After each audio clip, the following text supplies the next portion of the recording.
He yelled so hard the veins in his neck looked ready to snap. "Leave and don't come back!" So I did. No bags, no goodbye, just the hum of my father's rage echoing in the hallway behind me. It wasn't the first time he'd said it, but this time something in his voice told me he meant it, and for the first time, I believed him. We weren't always like this. He used to call me his little business partner. I was 13, fascinated by numbers, and he let me sit beside him as he managed his accounts. He'd say, "Money's power, kid. You control it, you control everything."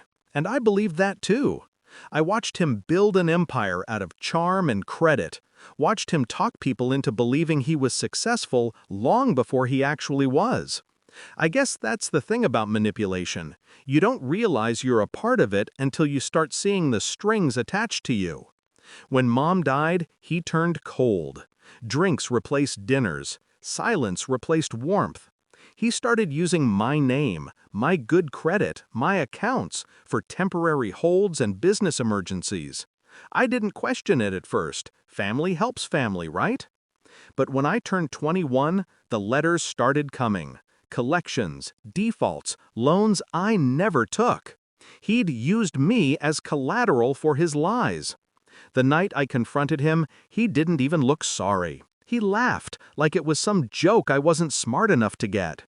"You should thank me," he said, glass in hand. "I taught you how the real world works." That's when I decided to show him what I'd learned. It took weeks, quiet, careful weeks of untangling everything he'd built on my name. I traced his accounts, remembered the passwords he thought I'd forgotten. I froze what I could, moved what I couldn't. I knew every card number, every account he used, because I set them up. Then I built something of my own, a new account, a clean one. Everything in my name that was rightfully mine, I moved there. Everything that wasn't, I let collapse. He'd call me ungrateful, but I wasn't taking revenge. I was reclaiming ownership.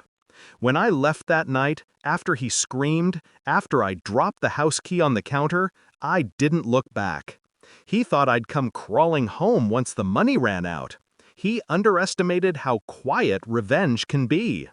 2 weeks later, my phone buzzed. His number. I almost ignored it. But curiosity, it's a dangerous thing. I answered. "Your mother's card stopped working," he said, voice calm but trembling underneath. "Did you do something?"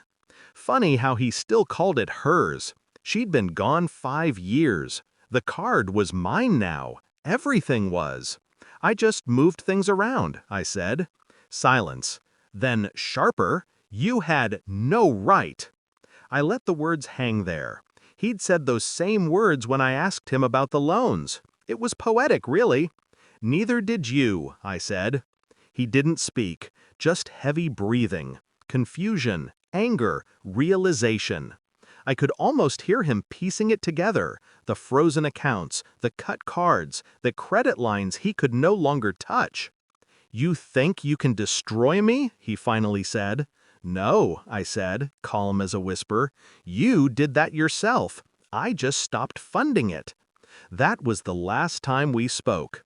I heard from a neighbor that he sold the house, the one with the porch Mom painted yellow before she got sick. He's renting now, somewhere small. He'll tell people he's downsizing. He always did have a way of making failure sound intentional. As for me, I started over. New city, new number, new name on the mailbox that no longer shares his. Sometimes late at night, I think about that last look on his face. Not anger, not sorrow, just shock. Like he'd finally met the version of me he'd spent years creating, only now I wasn't under his thumb. I learned something from him after all. Money is power, but not because it buys control, because it buys freedom. And when you've lived your whole life under someone else's control, freedom tastes a lot like revenge. He yelled, "Leave and don't come back." I did.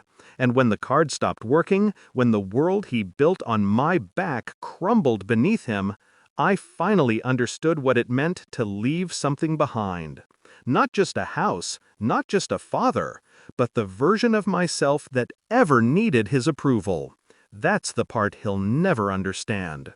You can lose money, you can lose people, but when you take back your power, they're the ones left speechless.